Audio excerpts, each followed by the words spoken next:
Levers! Hoje o Conversa Leve recebe um convidado que é referência quando o assunto é escala, resiliência e, acima de tudo, maturidade na gestão de legal techs no Brasil e no mundo. Como todo mundo sabe, o setor jurídico vive hoje um ciclo silencioso de consolidação, onde crescer já não é mais suficiente e a tecnologia está virando uma commodity tecnologia, gente. Estrutura, governança, maturidade da liderança, tudo isso já passou a definir quem realmente atravessa os ciclos. E o nosso convidado de hoje é a prova viva de que visão, direção e resiliência são fundamentais para todo empreendedor. Puxa vida, gente, que alegria ter ele aqui. Meu Deus, como eu queria conversar com ele, que honra! Klaus Riffel, seja muito bem-vindo ao Conversa Leve. É uma alegria enorme te receber aqui. E já aproveito para convidar o nosso co-host, calma aí, Klaus, que você já vai falar com a gente. Convido aqui o nosso co-host, Rodrigo Ávila, para nos contar um pouquinho sobre a trajetória do Klaus, que tenho certeza que será uma tarefa bem desafiadora para ele, já que resumir uma trajetória profissional como essa não é tarefa fácil. Vai lá, Rodrigo! Alevers, muito bom dia, boa tarde, boa noite. Independente da hora que vocês estiverem ouvindo, é muito bom ter vocês aqui conosco. E como a Priscila falou, hoje o episódio é para quem busca entender como a transformação de uma operação centralizada pode gerar alto impacto numa empresa institucional. Klaus Riffel é CEO e fundador da Doc9, uma das maiores legal techs do país. Liderou a empresa em momentos de crescimento explosivo, superando o desafio de quase fechar durante a pandemia, capitaneando também, após isso, uma rodada de investimento de 35 milhões com o fundo Headline. Klaus, muito bem-vindo, meu irmão. Mas antes da gente aprofundar mais questões, quem é o Klaus por trás do currículo e como essa jornada se entrou numa interseção com direito e tecnologia para você? Você nem advogado né, meu irmão? Não, eu sou um ex-advogado, tá? Sim. Primeiro, muito feliz de estar aqui conversando, a honra é toda minha, né? Priscila e Rodrigo, e ouvintes aí que acompanham e querem saber um pouquinho sobre histórias de empreendedorismo, de crescimento.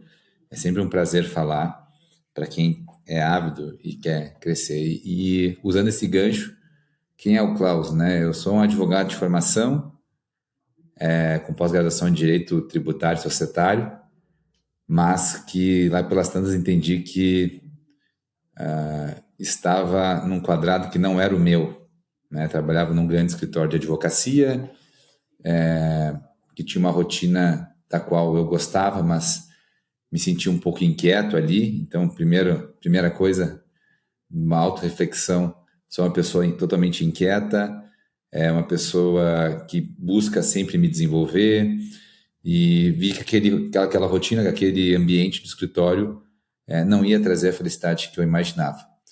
Então, na época lá, em 2009 para 10, aí já denuncio um pouco a idade, né? Eu tinha processos espalhados pelo Brasil todo, e para esses processos eu precisava da figura do advogado correspondente, que são pequenos advogados espalhados pelo Brasil, nos pequenos fóruns, em pequenas cidades ou grandes cidades. Eu precisava da cópia de um processo, eu precisava de uma audiência de menor complexidade. Ao invés de ter que mandar colaboradores meus, eu pegava e ligava para esses correspondentes, né? Quando eu vi, eu estava com uma equipe de 10 pessoas na dita controladoria para fazer a gestão dessa turma toda. Eu via que isso não era o core, né? Não era o objetivo principal do escritório. Então, na época, eu comecei a falar com alguns amigos também, advogados, que tinham o mesmo problema, ou seja, gerir esses terceirizados de uma forma mais inteligente, mais dinâmica. Então, a gente criou uma plataforma que, ao invés das pessoas terem a sua rede, a gente tinha uma grande rede que cobria o Brasil inteiro. E aí, a partir disso, ao invés da pessoa ter que ligar e pagar cada um de um jeito dos parceiros, ela entrava na Doc9, abria um pedido de solicitação, na época muito forte na parte de cópias, de audiências de menor complexidade presenciais. A gente mandava fazer toda a curadoria desse serviço, né, com treinamentos, com plataformas de treinamento, de desenvolvimento desses parceiros, e o resultado final era o documento digitalizado e entregue dentro da plataforma. Desde o início a gente promoveu várias mudanças, né, quando a gente nem falava na área de produto dentro das empresas, e a gente começou a mudar o produto que até então tinha. Hoje eu estava falando com uma parceira correspondente nossa aqui, e que tem uma empresa de logística, que a gente chama, né, de correspondência, e ela lembra, assim, né, da época que o pessoal tirava foto de processo com máquina fotográfica. Eu não vi isso, meninos, não, bobagem. Bobagem, isso aí não existiu. Rodrigo é que nem sonho que é isso. Vi sim, eu acho que eu peguei a fase final dessa época, assim, quando eu tava começando meu estágio, ainda tinha aquela maquininha também que fazia, que você escaneava, passava assim por cima do processo. Aí, Klaus, fase final. A gente tinha que fazer carga para tirar charuto. Aquela maquininha foi a gente que inventou. Tá? Você jura? Claro, porque quando eu entrei para esse mercado, eu tinha algumas empresas que faziam com máquina fotográfica. E aí no começo eu peguei um mini scanner, o nome era M12 na época, assim, e ele fazia 2 folhas por minuto. Aí você imagina ter que digitalizar um processo de 1000 folhas para fazer 2 folhas por minuto. Estagiário. Aí a gente pensou nessas também, né, naquela maquininha. Ela era boa, mas mesmo assim gerava vários problemas do ponto de vista de interpretação de letras, enfim. Então a gente criou uma engenhoca na época que foi unir 2 baterias de moto, e aí scanners departamentais, que não eram os scanners móveis, a gente deixou eles móveis, os departamentais. Por quê? Porque a gente carregava durante a noite essas baterias e o pessoal ia para o fórum com uma maletinha, com esse scanner, que a gente chamava na época, eu me lembro o nome, era PS286, que era um scanner de bandeja que fazia 55 folhas por minuto. Que isso, né? Que revolução! Aí foi uma revolução. E aí o pessoal, aí chamava a Doc9, virou o pessoal da maleta. E aí então a gente Eu lembro aqui pelos corredores do TJRJ, quem tinha uma maquininha dessa, esse scannerzinho, tirava uma onda, todo mundo invejava, ficava assim, cara. E eu lá com a minha TechPix, né? E com um scannerzinho, tirando uma onda. E aí, falando um pouquinho de negócio, por mais assim, besteira que isso possa parecer, as cópias elas ficavam muito mais fidedignas, né? Porque não tinha braço tremido. Fazia a cópia muito mais rápido, né? Porque se alimentava uma bandeja e aquilo ali era muito dinâmico, né? Já ia separando o processo, já ia alimentando. Então, processos grandes a gente conseguia fazer muito mais rápido. E o arquivo em si ocupava muito menos espaço de memória, né? Então, era a tríade que a gente vendia e aí a gente começou a fazer muito marketing em cima disso e a gente cresceu com isso.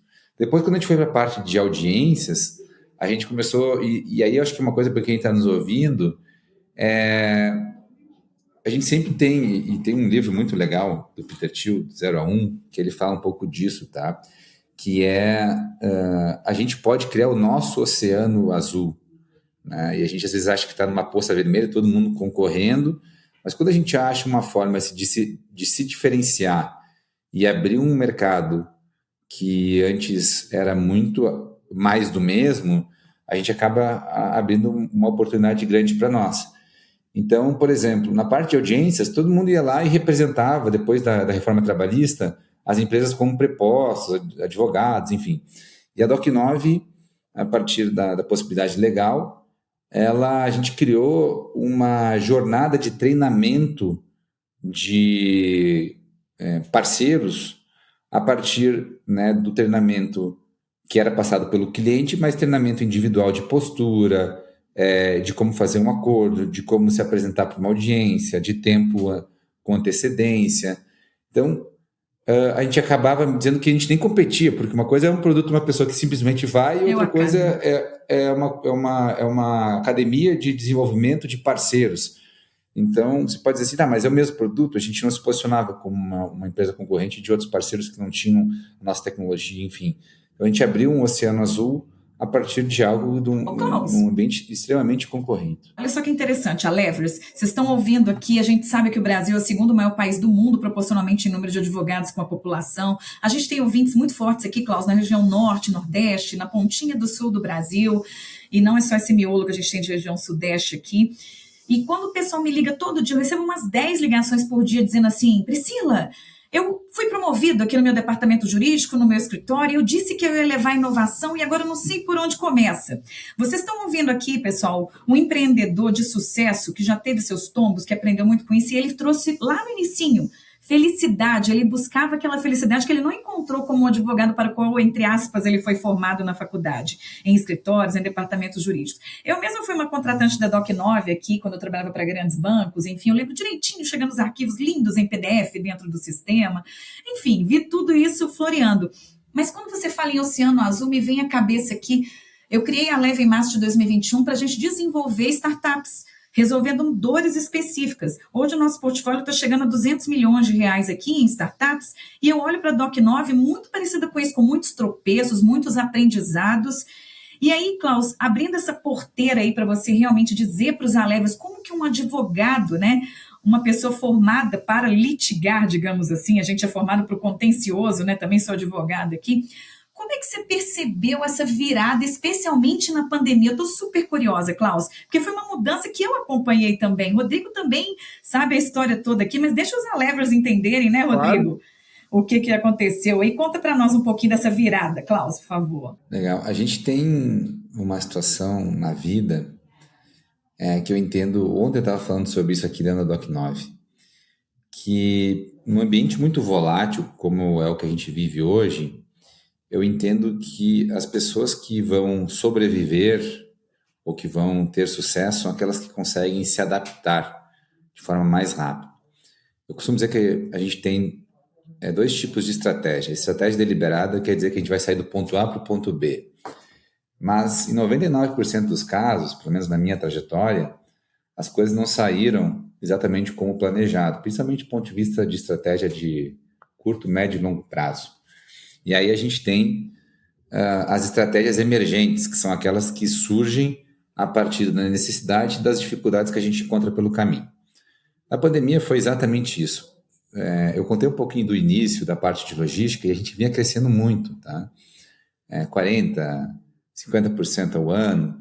A gente chegou a ter 180 colaboradores. Uau. Uma área enorme aqui, física, em Porto Alegre, faturamento de milhões de reais aí mensais, e aí do nada veio, né, a pandemia, o bichinho do corona, e todos os fóruns em cascata fecharam. E sem fórum não tem cópia, não tem audiência, não tem nada.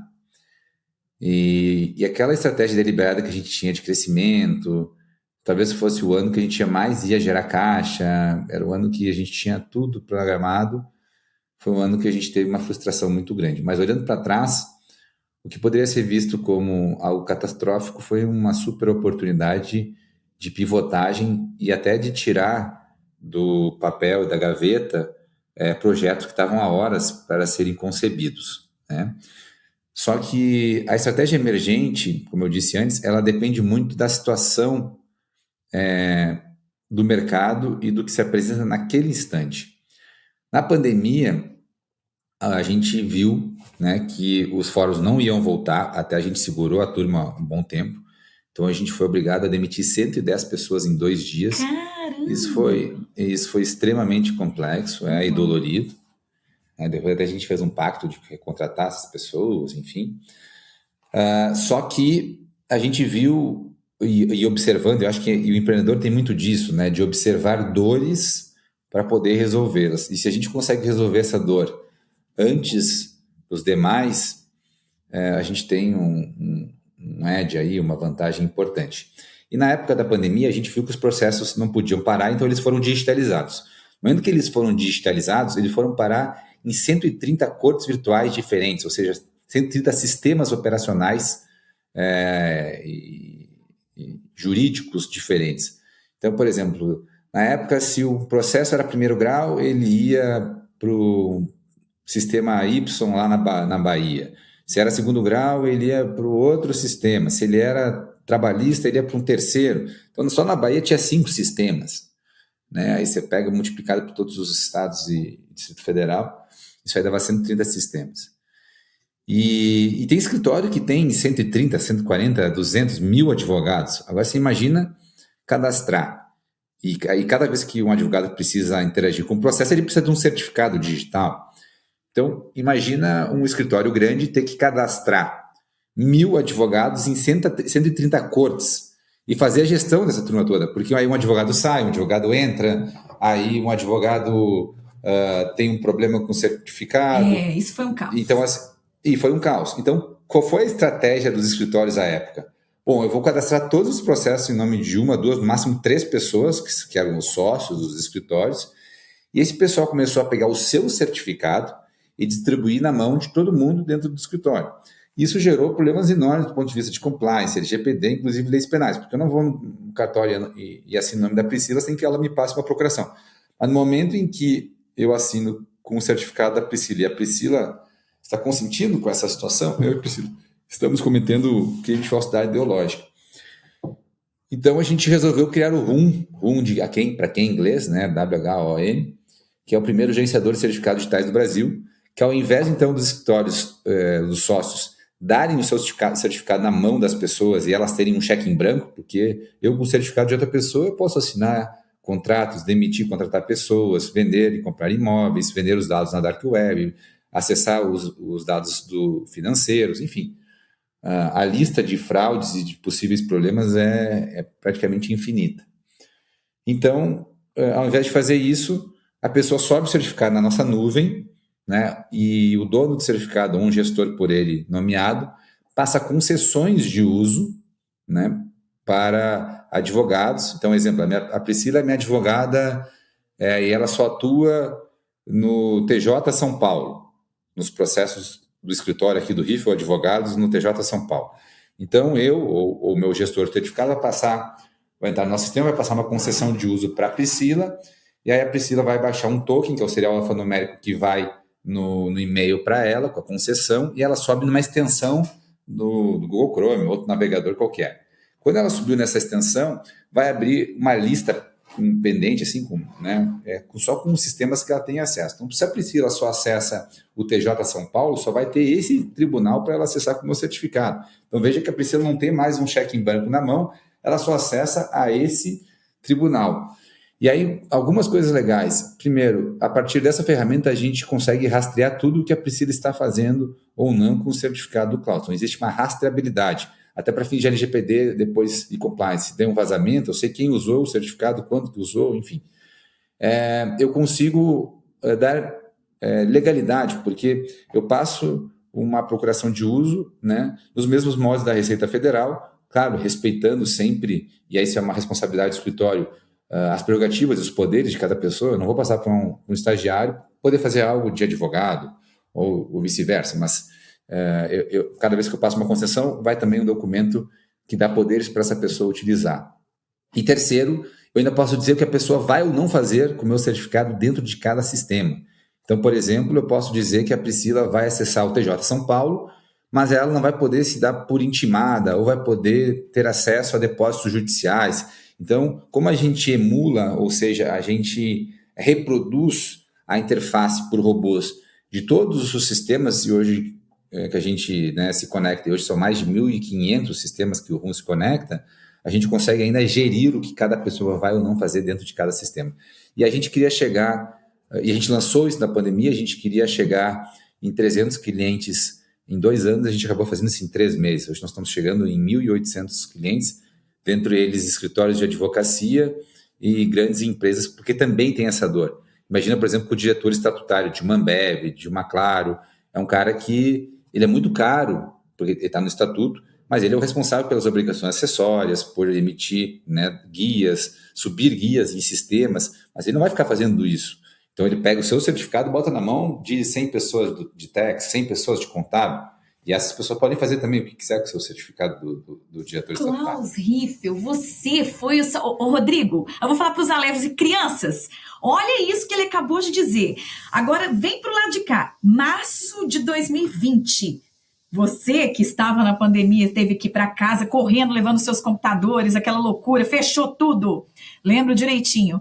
E eu nunca vou esquecer, eu não tinha a Leve ainda, eu montei a Leve em março de 2021. Eu nunca vou esquecer do meu sócio, era sócia da área de M&A, falando assim, quem, pelo amor de Deus, dentro dos grupos de WhatsApp, tem uma solução para o meu certificado digital, que eu não posso parar de protocolar, eu não posso parar de distribuir ações. O que eu faço? Todo mundo aqui vai ter acesso à minha vida. Foi exatamente o que o Klaus falou. Imagina essa cena. E nós ainda, Rodrigo Ávila, quero te ouvir como bebê aqui da história, nós ainda achávamos que iríamos voltar no dia seguinte, né? Que a gente teria tudo sob controle de novo ali. E aí eu lembro de falar com o Antônio Abdala, você conhece, Klaus, um dos nossos conselheiros de administração aqui, ele também tentou criar ali uma solução. Um abraço para ele. É incrível, nossa, ele me tira de muita fria aqui. Mas a RUM realmente me lembro direitinho quando você lançou, me lembro quando a gente testou. Olha, parabéns e muito obrigada por você ter feito isso. Viu, Rodrigo? Olha aí a solução. E é eu por vou isso até que perguntar para você, Cláudio, essa questão que você falou que, claro que, enfim, tem que se lamentar do que aconteceu em função da pandemia, mas claro, esse momento de, digamos assim, de inflexão que você viveu ali, que potencializou algumas ideias que estavam ali engavetadas, digamos assim, ou estavam tendo um desenvolvimento mais devagar, né? Que é o RUM e o IT. Isso.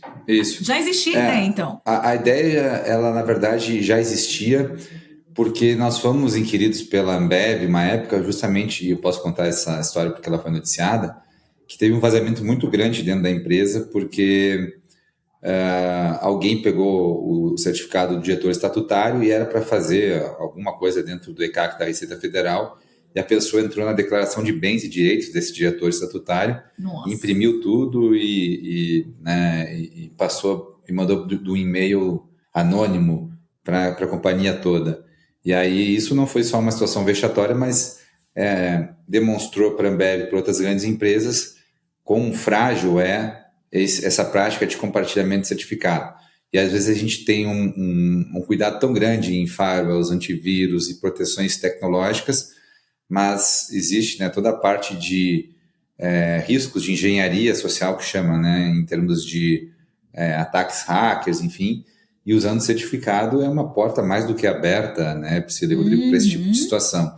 Então, quando a gente viu que isso era de fato uma dor, e aí só fazendo um parênteses, tá? Quando a gente, isso eu digo para todo mundo, de alguma forma que eu já mentorei ou que me procura, quero uma dica, assim, estou começando a empreender e tal.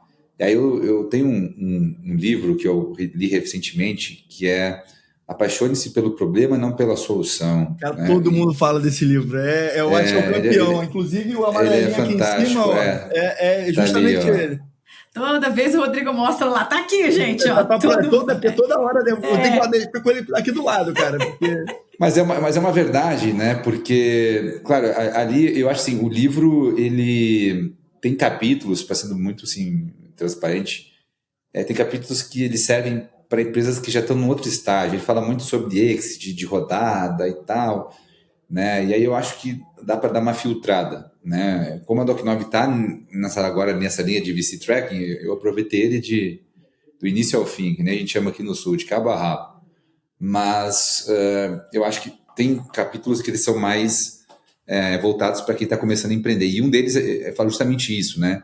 Às vezes a gente acha que a gente sabe qual é a solução porque a gente é usuário de alguma coisa e tal. Mas, às vezes, a nossa solução ela é míope em função do real problema que a gente enfrenta, né? E tem um outro artigo que eu li, né, que também, e o próprio livro fala isso, né? Quanto mais problemas de mais pessoas você resolve, maior é o potencial do seu negócio, né? Então, daqui a pouco se você resolve um problema grande de poucas empresas, mas que o problema ele tem um custo alto, aí nós estamos falando mais do B2B, né, do trabalho para grandes empresas, você ainda tem uma possibilidade grande de dar certo. Se você resolve um problema pequeno, médio ou grande de muitas pessoas, ou um problema grande de muitas pessoas, a chance de você dar certo é muito alta. Agora, se você resolve um problema que ninguém tem, né, aí a chance é baixa de você prosperar. Não, mas o fundador está ali achando que ele está resolvendo algo. Exatamente. E às vezes pela solução. Exatamente. Então, eu estou falando isso porque quando a gente criou o RUM, antes da gente criar, né, primeiro a Ambev veio com a dor e tal, lá atrás, mas na hora da pandemia a gente já tinha direcionado que isso era uma dor, só que aquelas coisas de destino, né? E aí tudo meio que casou, porque a gente já sabia que isso era uma dor para grandes empresas. Aí com a transição para o digital dos processos, tudo virtualizado, essa dor ficou latente por essa forma dos escritórios ingerir os certificados. E aí, antes de sair fazendo qualquer coisa, a gente entrevistou muitos clientes. Eu, pessoalmente, fui a muitos escritórios. Eu conversei, né, lá com as pessoas. Eu sentei no lado, ver como é que tu faz aqui, como é que é isso, como é aquilo. E aí, ao compreender a dor, eu acho que a gente foi muito feliz em direcionar o produto da melhor forma. E outra coisa que eu acho que é muito irrelevante para quem está nos ouvindo, o mundo muda muito e muito rápido. Então, talvez um problema que existisse há 2 meses atrás, talvez ele não vá existir daqui a 1. Perfeito. E talvez novos problemas vão surgir. Então, essa volatilidade que a gente vive, ela necessita principalmente do empreendedor que esteja atento e que as estratégias emergentes elas aconteçam com o devido planejamento e a partir de dores atuais para poder gerar valor e fazer o negócio se desenvolver. Gente, desculpa, Klaus, eu fico angustiada, acho que o Rodrigo aqui também, porque a gente não tem tanto tempo, eu quero ouvir tanta coisa sobre você aqui. Olha só esse outro gancho que você jogou aqui pra gente, um empreendedor preparado para o timing, né?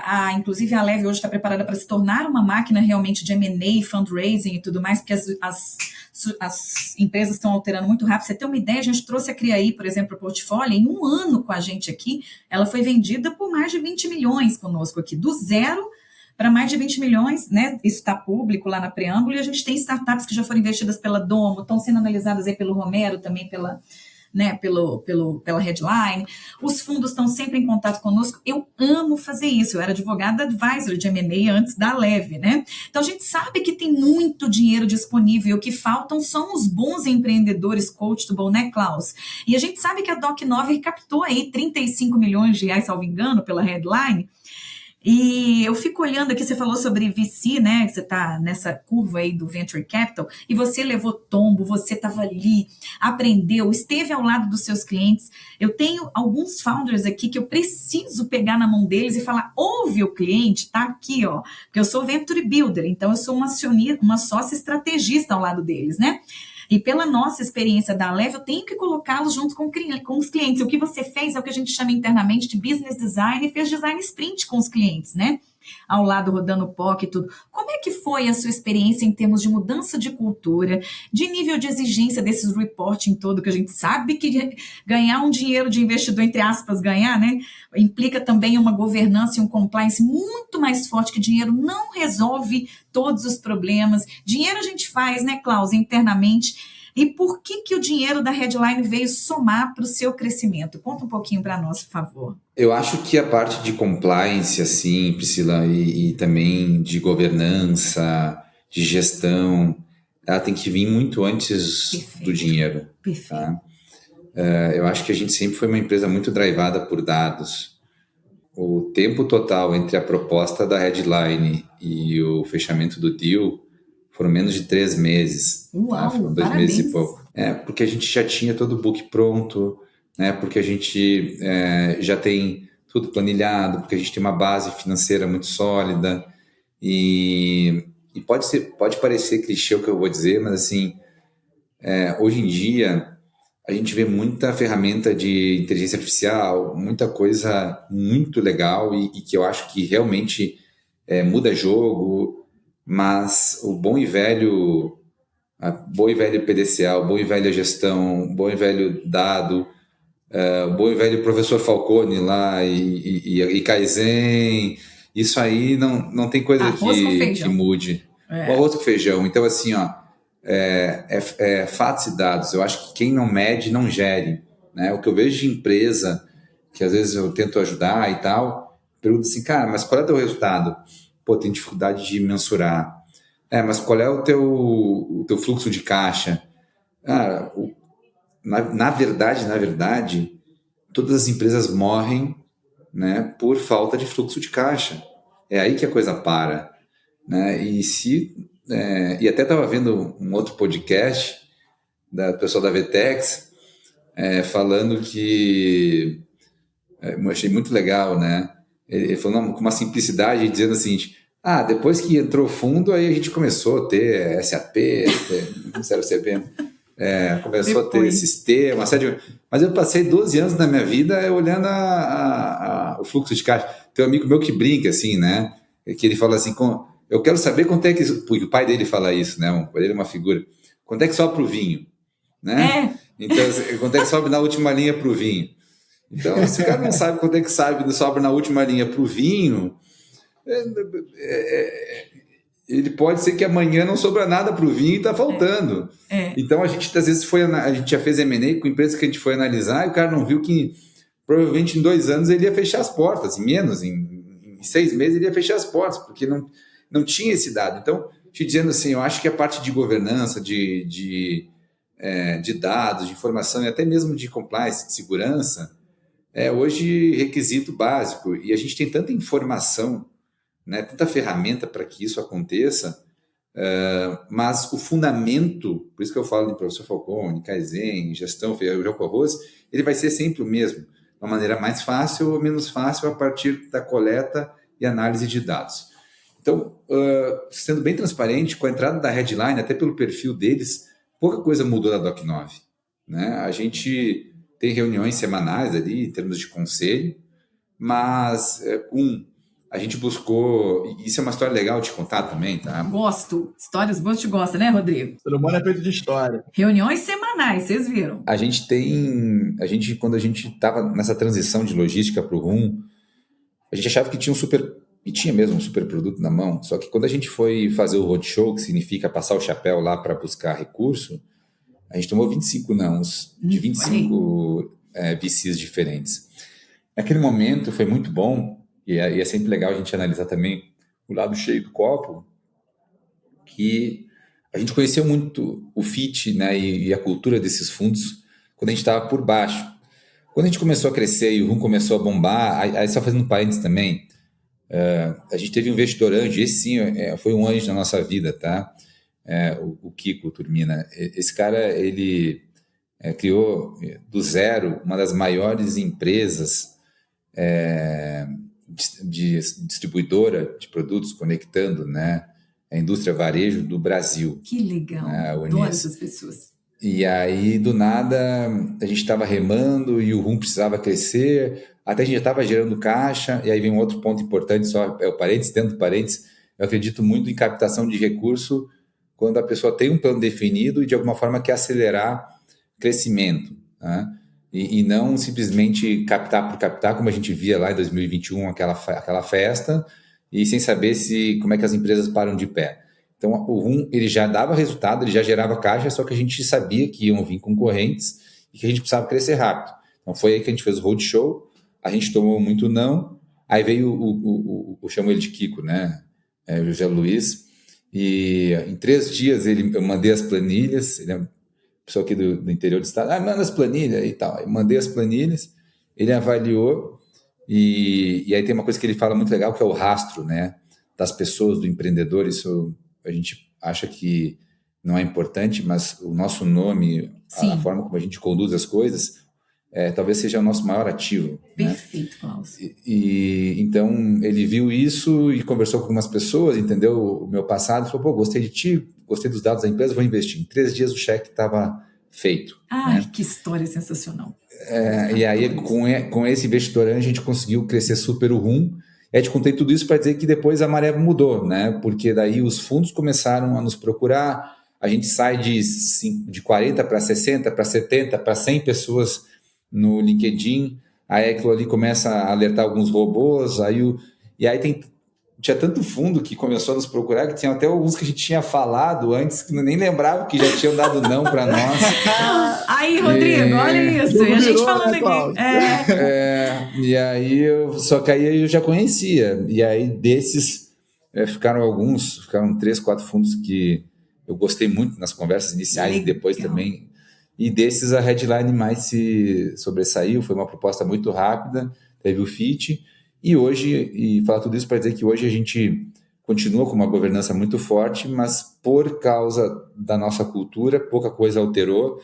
Eles dão bastante liberdade para nós, para a gente tocar a estratégia, mas independentemente deles, eu sempre gostei de ter pessoas na minha volta para trocar. Eu hoje sou um solo founder aqui, eu iniciei com 2 sócios, mas depois eles saíram. Então, quanto mais pessoas eu consigo trocar e pessoas que estejam ligadas no que está acontecendo no mercado, melhor. Então, isso, para mim, só agrega valor. Esquece a sua sócia. Manda aí, Rodrigo, porque os founders não estão acreditando quando a gente fala que tem que receber uns belos nãos. Não acreditam quando uma startup tipo a Revisa Prev saiu do zero e hoje está sendo disputada por 5 bancos aqui na Leve, que quase quebrou várias vezes. Agora vamos ouvir o Rodrigo, eu estou curiosa. Eu tô com uma dúvida aqui, cara. Eu queria a tua visão. É o seguinte, você falou que muitos fundadores, muitos gestores não enxergam ou não sei se não enxergam ou não enxergam de propósito as respostas óbvias que a gente estava falando aqui da gestão feijão com arroz. Você falou que já mentora alguns do mercado nesse sentido.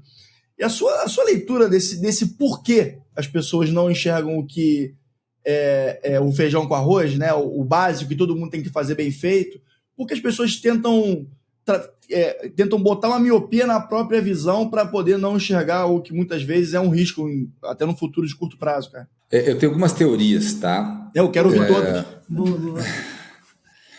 A primeira, cara, é que a gente vive um mundo hoje com uma abundância de informações enorme, né? Então, todo mundo acha que sabe de tudo. Essa é a primeira realidade. Porque antigamente a gente tinha silos de conhecimento, onde vamos pegar o mercado jurídico. A gente tinha um advogado tributarista que era referência em determinada região. Ele detinha o conhecimento porque não existia uma troca, né, e essa capacidade de conexão entre as pessoas que veio pós-internet e tudo mais. Depois, com o advento ali, né, das .com, bolha e tudo mais, a gente já mudou bastante, né? As pessoas conseguiram acessar mais informação, né? Mas mesmo assim, a informação mais profunda e de qualidade, ela era mais complicada, né? Então, de silos, mais pessoas começaram a acessar, mas ainda com a dificuldade. Hoje, com inteligência artificial, vou usar o próprio WID, que é a nossa inteligência artificial da Doc9, a gente subiu uma base de conhecimento enorme, né, de questões jurídicas e tal. Então, é muito fácil a pessoa acessar. E aí ela tem informação da IA, ela tem informação no celular, ela tem informação na televisão, ela tem informação em casa, ela tem informação aonde quiser e o tempo inteiro sendo bombardeado. E isso acaba gerando na minha cabeça, né, na minha visão, uma dificuldade das pessoas, conseguirem traduzir tanta informação em dados que vão gerar resultado. Porque a coisa mais fácil é você perder no meio do dia e agora é TDAH, é isso, é aquilo. É claro que existe, né? Mas assim, isso potencializa com você abrindo qualquer veículo de comunicação e todo mundo querendo cada vez mais profissional em chamar a atenção. Você pega, por exemplo, abre um TikTok e um Instagram, se quiser, você fica o dia inteiro ali scrollando e vai ter informação cada vez mais específica e que mais vai chamar a tua atenção, porque o algoritmo ele foi feito para isso. Então, o primeiro ponto, eu acho que a gente tem muita informação e uma dificuldade grande de filtrar, né? Eu entendo cada vez mais que não é uma questão de dados. Hoje, talvez o menos é mais, é ter dados que efetivamente possam gerar resultado prático. O segundo ponto é que eu acho que as pessoas também, em função disso tudo, têm uma dificuldade muito grande de priorizar e conseguir enxergar o que muda jogo. Tem um livro muito legal que é A Única Coisa, me esqueci o nome do autor, tá? Mas ele fala justamente que um outro vídeo que esses dias até comecei uma reunião aqui de treinamento de gerência da Doc9 falando. Tem um vídeo muito legal um cara falando sobre o Steve Jobs, que ele diz o seguinte: o Steve, ele diz assim, ele era um ser humano de índole duvidável, vamos dizer assim, duvidosa. Mas o que ele dizia? Que o Steve, ele tinha uma coisa que ninguém tinha, a capacidade de conseguir separar das próximas 48 horas as 3 coisas mais importantes que ele precisava fazer que mudavam o jogo, né? Então, ele usou ali, né, a diferença de ruído e sinal, né? Na nossa vida, a gente tem um monte de ruído todo momento, né? Reuniões que não servem para nada, em conteúdo que não leva a lugar nenhum, mas tem muita coisa que se a gente fizer, a gente muda o ponteiro. Então, saber separar ruído de sinal é fundamental para que a gente faça as coisas mais importantes. Então, todo dia quando eu chego no escritório, eu pego e vejo assim, tá, frente à estratégia da Doc9, quais são as 3 coisas mais importantes que eu vou fazer? E eu acho que como CEO tem coisas em várias áreas que eu pego e digo assim, não, isso aqui é o que vai acelerar mais o atingimento da nossa estratégia. E aí o último ponto, né, respondendo a tua pergunta, é muito indicador e dado, né? De novo, eu falo isso, mas na Doc9 a gente tem essa dificuldade, acho que todas as empresas têm. Eu tenho um mentor meu que, graças a Deus, por obra do destino, acabou se aproximando muito, que é o José Galó, ex-presidente das lojas Renner. Sim. E aí um dia eu fui mentorar, falei, cara, mas esse cara não está entregando e tal. Ele, mas, cara, eu não estou entendendo por que tu está tão angustiado. Assim, ele sabe o que tem que fazer? Sabe. Ele sabe qual é a missão dele dentro da Doc9? Sabe. Ele sabe qual é o indicador que mede isso? Também sabe. Bom, tu acha que precisa passar mais alguma coisa para ele? Não, já dei todos os elementos. Então, se o cara não entregar uma, tu dá o feedback, 2, dá o feedback, 3, esse cara não tem que estar contigo. Tchau. É mais simples do que parece. Então, eu acho que a gente atrela pouco performance a resultado medido. Em português, claro, é isso. E muitas vezes a métricas meio. Exemplo, mas o cara fez todas as ligações que ele precisava fazer, todos os treinamentos que ele fez. Tá, mas isso gerou o que de resultado? Perfeito. Isso mudou o que de ponteiro? Às vezes o cara corre, é assoberbado pra caramba, mas não muda o ponteiro, não entrega resultado. E às vezes ele está sendo avaliado porque ele fez tudo que foi pedido.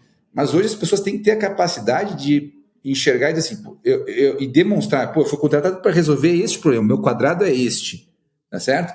Então, e aí ontem mesmo, uma vez por mês, a gente tem um café com o Klaus aqui na Doc9, e aí no final uma menina me levantou o braço, até esse excepcionalmente tinha bastante gente na sala, porque era de uma empresa que a gente tinha adquirido, também estava todo mundo ali, e uma pessoa levantou, me esqueci o nome agora, e perguntou assim, Klaus, o que eu faço para crescer aqui na Doc9? Assim, o que tu daria de sugestão? Eu disse para ela, primeiro fala o seguinte, entende para que tu foi contratado, qual é a missão que tu vai resolver, qual é o problema que tu vai resolver na Doc9. Aí alinha com o teu líder, diz assim, líder, como é que eu meço se eu estou resolvendo o meu problema ou não? E tenta ele resolver da melhor forma possível e ir além. Porque se tu for além, aí tu vai ampliar teu quadrado. Começa com um quadradinho. Vai tentando ampliar esse quadrado, quanto maior for esse quadrado, mais chance de tu ser reconhecido e tu crescer. Nós temos e mais valor você tem, mais valor você está entregando para a companhia. O caso aqui, eu usei como exemplo, uma pessoa que entrou na Doc9 aqui, o Mike, que é nosso diretor hoje, ele entrou na Doc9 aqui como gestor de contas. Só que era aquele cara que todos os clientes queriam estar na carteira dele, que ele tinha um indicador de faturamento da carteira e ele sempre batia. E ele era um cara que, de uma maneira positiva, ele era ambicioso. Ele chegava, tá, cara, e agora? Qual é o próximo passo? E aí, a partir do próximo passo, ele virou coordenador. Eu sabia que se eu passasse as coisas, ele ia resolver. Ele resolveu isso, foi para gerente executivo e hoje é meu braço direito aqui do ponto de vista de desenvolvimento de pessoas, de estratégia, porque é um cara que não se conformava, queria entregar... Visão de dono e principalmente de intraempreendedorismo. O que é o intraempreendedorismo? É ajudar a resolver problema, simples. Então, se resolve o problema e demonstra isso... O pessoal não tá vendo, quem tá só ouvindo, não tá no YouTube, eu tô quase quebrando meu pescoço de tanto fazer assim, gente, ó, pra frente e pra trás, concordando com o Klaus. Rodrigo e eu, aqui nós temos sempre 3 objetivos, entrega 3 metas, que entregam tudo de 3 em 3 metodologia, Harvard, Blaster, isso. Assim. Então, assim, o que me deixa mais nervosa aqui é que a vontade de ouvir o Klaus é extrema, né, Rodrigo? E a gente só tem 1 hora de gravação aqui, e eu fico muito angustiada, porque a gente fez uma pauta gigante, e o Klaus já não entregou 1/3 ainda do que a gente queria que ele falasse ainda, né, Rodrigo?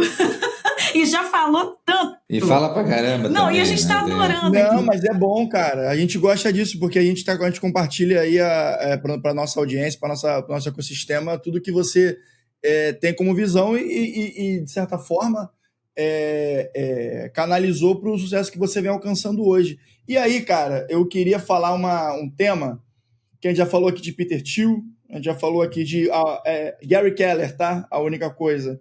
Já falou de Yuri Levine. Agora eu queria falar um pouquinho de Nassim Taleb com você, meu irmão, porque a gente falou de pandemia.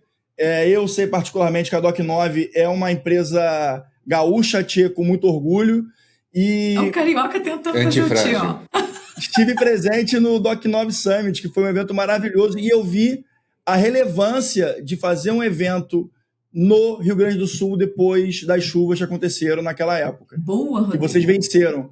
E aí eu queria você, cara, você como líder, né? Você como um cara que está à frente representando pessoas, né? E um sonho grande, né? Puxando aqui no nosso amigo, meu Deus, o nosso amigo Lema. Eu queria que você compartilhasse essas trajetórias que você, cara, foram 2 pancadas que você sofreu aí na sua operação. E eu queria saber, talvez o storytelling também, mas quais foram os motivadores, os princípios que você seguiu para poder superá-los? Cara, eu acho que tem uma diferença grande de chefe e líder, tá? Eu sou um cara meio aficionado por filme de ação, de guerra e tal, mas não pela guerra em si, mas quanto simbolismo tem nas lideranças em momentos difíceis, assim. E eu acho que também o líder, quanto mais humilde no sentido de saber que nada sabe, e como disse o professor Marcelo Cortella, que, né, a excelência é uma linha do horizonte, quanto mais a gente se aproxima, mais ela se afasta, a gente precisa sempre estar aprendendo e se desenvolvendo. E uma coisa que eu sempre noto ao estudar sobre liderança é que a liderança ela precisa dar exemplo, né? Ela precisa mostrar o caminho. E aí, na pandemia, eu já falei, né? A gente ficou muito unido, né? A gente fez um pacto aqui de que as pessoas que ficaram na Doc9, elas ficaram para poder fazer a Doc9 voltar aos trilhos e buscar. Então, a gente começou a ligar um por um as pessoas que tinham saído, algumas já tinham se realocado, se recolocado, né, no mercado, outras a gente recontratou. Eu conheci algumas delas nesse evento, que você recontratou depois. E aí nas enchentes, não só a gente sofreu menos, porque como a nossa operação já era Brasil, né, a gente teve um impacto aqui do Rio Grande do Sul, principalmente na parte logística, mas a parte virtual continuou e tal. Mas o legal é que a gente... O que a gente fez? A gente criou uma iniciativa chamada SOS-RS. E dessa história, um dia, se tiver que escrever algum livro, vai ser sobre isso. Que legal. Porque o SOS, ele nasceu de uma dor que a gente estava vislumbrando, porque quando começou a loucura toda, eu peguei meu irmão, outras pessoas, e fui lá para o front, lá na água, ajudar, tirar, trazer. Isso era muito bonito, né, heróico, enfim. Mas tinha um problema muito sério, que era a questão das doações, né? Eu cheguei num abrigo e estava sobrando colchão e faltando comida. Então, ali existia claramente um problema de gestão de estoque. E aí eu liguei para o Juan, né, meu head de tecnologia. Boa cena, a gente boa demais. Exato. E o Dinho, que era o nosso desenvolvedor na época, e falei, gente, ele nem era na nossa época, ele já tinha saído da empresa, depois ele voltou. Mas na época eu falei, gente, a gente precisa criar um aplicativo. Porque a gente precisa criar um aplicativo de estoque para os abrigos. E esse aplicativo vai ser assim, quando o abrigo precisar de alguma coisa, ele vai colocar ali que ele está precisando. E aí a gente vai criar uma lista de necessidades, e no momento que ele for recebendo, ele vai dando baixa, né? E até vai dizendo que tem de sobra para que outros abrigos possam pegar. E, cara, isso gerou assim, um boom. A prefeitura estava fazendo isso. Eu tentei até no início ajudar a prefeitura de Porto Alegre, mas assim, não menosprezando, porque eu acho que foi super legal da parte deles, mas é mais difícil quando tem uma série de entraves. Nosso aplicativo foi ao ar em 3 dias, foi o mais utilizado. Nossa, que legal. Fazendo a história longa, curta, eu cheguei a receber ameaça de morte, porque alguns aplicativos queriam ganhar com a prefeitura, enfim, e com o governo do estado. Meu Deus. Teve muita história suja por trás, mas também teve muita história bonita. A gente conseguiu juntar várias pessoas legais e no final foram escoadas 3.500 toneladas de doações. Caramba. Só pelo SOS-RS. Arrepiei, que coisa linda. E em que pese até um outro grupo que estava gerindo e fazendo uma coisa menor que a nossa, quando a CNN veio falar, eles acabaram se autoproclamando os fundadores do SOS-RS, e aí imagina para as pessoas que eu estava liderando ali o baque disso, né? E aí eu acho que só te respondendo assim, Rodrigo, esse é o momento do líder. Aí chamei todo mundo e falei, gente, poxa, sei que tá todo mundo bravo, né? E nós, às vezes, 72 horas sem dormir. Falei, mas vocês não estão fazendo isso pela CNN, nós estamos fazendo isso pelas pessoas que, né? E aí um dia eu chamei todo mundo, a gente foi lá nos abrigos e viu as pessoas recebendo os mantimentos e o pessoal dizendo quão importante foi o aplicativo. E aí a coisa deu uma acalmada e então acho que e eu fui anotando todas essas injustiças que aconteceram no caminho, porque era uma maneira de eu pelo menos me aliviar um pouco. Então hoje eu tenho registrado, um dia eu acho que se der um tempo eu escrevo tudo e vai dar uma história legal aí. Por favor, quero ser uma das primeiras a ler, gente, é por isso que a gente adora as conversas com os Alevers. E Klaus, que orgulho! E já partindo nesse clima legal de pessoas que fazem o bem para a sociedade, que tem propósito. Nossa, eu queria gerar prosperidade, Klaus, para todo mundo que está ao nosso redor, especialmente com trabalho. Eu acredito que a melhor assistência social que existe no mundo é dar trabalho para as pessoas, assim. Então, quando você vê a pessoa dando conta de pagar o seu plano de saúde, dando conta de pagar educação para um filho, eu até priorizo muito a contratação de mulheres aqui também, que a gente sabe que elas pegam dinheiro e investem na família, nada contra os homens, mas a gente quer só uma equalização aqui de gênero.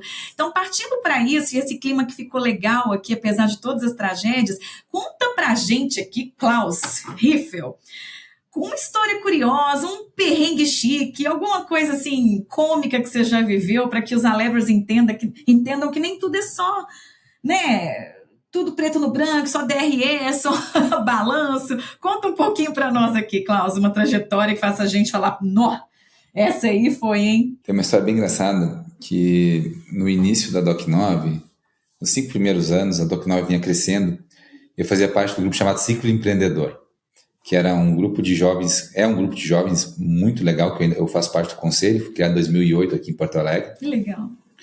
E que ele começou com um ciclo mesmo de palestras divididos por temas e tal. Hoje ele tem uma governança muito legal, já foram mais de 300 empreendedores, dos quais um sucesso extremo. E o ciclo, na época, ele tinha uma parceria com a URGS, da gente ter um período, uma palestra sobre empreendedorismo. E o nome da palestra era do 0 a 1. E aí eu estava lá na URGS, na Federal do Rio Grande do Sul, e aí estava contando um pouquinho da história da DOC9 e tal, o nosso começo. E aí falei, eu acho que 1 hora, assim. E aí abri para perguntas, né? E aí, quando todo mundo perguntou, aquele marasmo, ninguém falando nada, de repente alguém lá atrás, eu falei, não, então vai lá. Aí a pessoa perguntou assim, eu achei que ela ia perguntar sobre indicador, sobre desenvolvimento de pessoas. Aí ela entendeu assim, mas por que DOC9? Não entendi até agora esse nome. Olha, é uma pergunta que eu também tenho curiosidade, tá? Boa! É engraçado, mas eu também tenho. Rodrigo, e por que não é DOC9? Ele vai me matar aqui. Não, DOC9 quando a gente for para os Estados Unidos ou for para a Europa, aí vai ser DOC9. Mas, e tem bastante gente que chama de DOC9. Devia ter sido a nossa primeira pergunta, hein, Rodrigo? Rapaz, você sabe que quando o Klaus patrocinou o Manda, eu li DOC9, né? Aí eu falei com ele DOC9, ele me deu um puxão de orelha, é DOC9. Aí, Primeiro contato com ele, eu falei, gente do céu, já deixei o patrocinador chateado aqui, pô. Não, e se a gente for para algum país, né, espanhola, vai ser Doc 9, então muda bastante, né? Mas aí o cara me perguntou por que cargas d'água Doc 9? E aí na hora me veio uma luz, né? E eu falei, Doc de documento, na época a gente estava muito forte na parte de digitalização de processos judiciais tal, e audiências e atas, enfim, Doc de documento. E 9... ele é o número que vale mais no menor espaço possível, porque o 10 já são duas casas. Nossa, e o 9 é uma única. Então, né, DOC de documento e 9 de eficiência, documento eficiente. Quando eu falei isso, todo mundo assim, né, foi aquele baque. Mas, na verdade, DOC é de documento e 9 que é o meu número da sorte. Eu simplesmente inventei, né? E hoje conto publicamente acho que nunca tinha contado a história publicamente. É a primeira vez que você conta? Provavelmente a primeira vez. Eu falo bastante internamente, o pessoal me pergunta, mas essa aí foi... Klaus, até igual o Olhar 43 que anda na série e fala, mas por que, Paulo Ricardo, que você colocou Olhar 43? Eu quis, mas você pode inventar a história que você quiser, assim. Exato, e o pessoal se perguntam, e aí eu falo bastante dessa história aqui quando me perguntam, mas eu sempre digo, se perguntarem, conta a história bonita. Aqui na Leve a gente vai falar assim, o pessoal ouça até o final que tem um segredo oculto aqui. Vocês vão saber em primeiríssima mão. Klaus, obrigada, adorei. É o número da sorte. O meu é o 8 pelo infinito, por tudo que eu quero acontecer de maneira próspera e tudo mais, mas o 9, eu fiquei pensando aqui no 9, você já jogou na Mega Sena, já colocou tudo isso? Não, algumas vezes, mas só eu não tive sorte ainda, quem sabe não estaríamos aqui agora, trabalho, né, Klaus? Provavelmente eu tava... Mas assim, Klaus, olha, partindo para o final aqui, infelizmente todo mundo comigo, não é possível, os alebras de plantão falando, nós vamos ter que marcar uma outra depois, Klaus. Hoje a gente conversou aqui, gente, com o Klaus Riffer, ficou muito claro para a gente que o mercado jurídico está num ponto de inflexão muito grande. Olha só, a gente está num momento em que quem está trabalhando muito está vendo oportunidade e está crescendo. Quem está olhando o problema e não só a solução, está crescendo, incorporando, recebendo investimento. Lembrem-se que ano passado a gente teve o primeiro aporte da Canary no Brasil, depois de 10 anos, que foi numa Legal Tech. Então, a gente tem bastante dinheiro disponível e faltam só os bons empreendedores. Olha o Klaus aí sendo investidor, gente, daqui a pouco também. Startups, Portfólio Leve, marcaremos o nosso pitch day com ele em breve. E aí, Klaus, eu queria muito que você deixasse para a gente as suas palavras finais aqui. Como que os Alevers podem te encontrar? Como é que eles podem contratar Doc 9, Doc 9, Doc 9, Chinese, o que vai mandar daqui a pouco? Conta para nós um pouquinho como as pessoas podem fazer esse contato com você. Legal. O nosso site tem todos os contatos ali e tem o nosso cardápio de produtos também. Hoje a gente está muito forte no RUM, na parte logística e também na parte de inteligência artificial voltada para a área jurídica, com diferenciais muito grandes ali do ponto de vista de agentes conversacionais específicos por área do direito, um exemplo, várias ferramentas que só a Doc9 tem, por exemplo, análise profunda de contratos de adequação legal, questões de busca de bens, enfim, são várias coisas que a gente tem na nossa inteligência artificial e no RUM também, que já está bem consolidado como gestor de certificados, a parte de audiências, tudo isso também utilizando a inteligência. Então, é lá que busca. Quiser entrar em contato comigo, eu tenho agora, até dessa linha de Founder Let Grow, feito mais conteúdo, voltado para o jurídico. Então, o pessoal que quiser me seguir lá, o @Klaus Riffer, tanto no LinkedIn, no Instagram, no TikTok também. Quiser me mandar mensagem por lá, sempre respondo, Talvez não na hora, mas sempre chega no final de semana, boto minhas mensagens. Tá gostando dessa nova vertente, Klaus? De Founder Led Grow? Cara, eu acho que ela é essencial, assim, sabe? Eu acho que as pessoas cada vez mais, elas necessitam de um olhar e de uma correlação mais humana com a marca. E isso eu acho fundamental. Então, apesar da correria ser muito grande, às vezes ainda acho tempo para fazer algumas postagens, e o foco tem sido bastante tecnologia, gestão na área legal. Então, quem quiser saber um pouquinho do que eu estou vendo e tal, tem lá, me manda uma mensagem e sempre tento botar em dia ali para responder todo mundo. Klaus, muitíssimo obrigada, foi um prazer enorme, estou super animada a aprender com você, vou divulgar muito seu conteúdo aqui, bem-vindo como a Lever agora na nossa comunidade, a gente vai fazer 5 anos agora em março, é uma maravilha a gente poder ter contato com pessoas como você, parabéns mesmo pela sua trajetória. Rodrigo, é com você para o encerramento com chave de ouro. A Levers do meu Brasil. Fizemos hoje mais um episódio sensacional aqui na Conversa Leve. Klaus, que já é um amigo aí de longa data. E agradecemos também a equipe Mux Produções e a você que nos acompanhou. Vou pedir para vocês nos seguirem nas redes sociais, a Leve Legal Tech Ventures, e também acompanhar a Conversa Leve tanto no YouTube quanto no Spotify. E também eu vou aqui pedir para vocês, se tiverem comentários, observações, comentem aqui, que a gente vai conversar com vocês. E para finalizar, Priscila Spadiger, eu vou ter que falar aqui, não está no roteiro, mas tem que lembrar que no dia 18 de março, às 11 horas, estará acontecendo o nosso Pitch Day, onde a inovação jurídica acontece. E vou deixar por causa aqui, se ele quiser dar alguma dica de como fazer um pitch, porque ele é craque nisso já. E se você tiver interesse em ser uma das empresas a participar do Pitch Day ou acompanhar dentro do nosso ecossistema Leve, vocês são muito mais que bem-vindos. O link está na bio do nosso Instagram. Klaus está mais convidado também, tá, meu irmão? Dá uma dica aí, pessoal. O que o pessoal precisa fazer no pitch? Vai. Cara, rapidamente, acho que tem que mostrar tamanho de mercado. Ninguém quer investir no mercado que não tem tamanho. Tem que mostrar bastante também a dor que está resolvendo e os caminhos definidos. Acho que são essas vamos dizer, o básico, né? Tamanho de mercado, a dor que resolve e os caminhos e como se diferencia para não ser mais um. Isso acontecendo, né? Aí o investidor pode ter uma noção melhor de possibilidades, inclusive também se tem fit com a tese que ele está buscando. Isso, Klaus, se tem fit com a tese que está buscando. Rodrigo, obrigada pela lembrança do Pitch Day aqui, porque às vezes vem uma empresa de construção civil querendo ser investida pela Leve, não é a nossa tese, gente. Estude o investidor que você vai conversar, gente. Tempo é dinheiro. Klaus, muito obrigada. Rodrigo, muito obrigada. É sempre maravilhoso dividir esse ambiente com todos vocês. A Levers, até a próxima. Este podcast foi editado por Felipe Mux.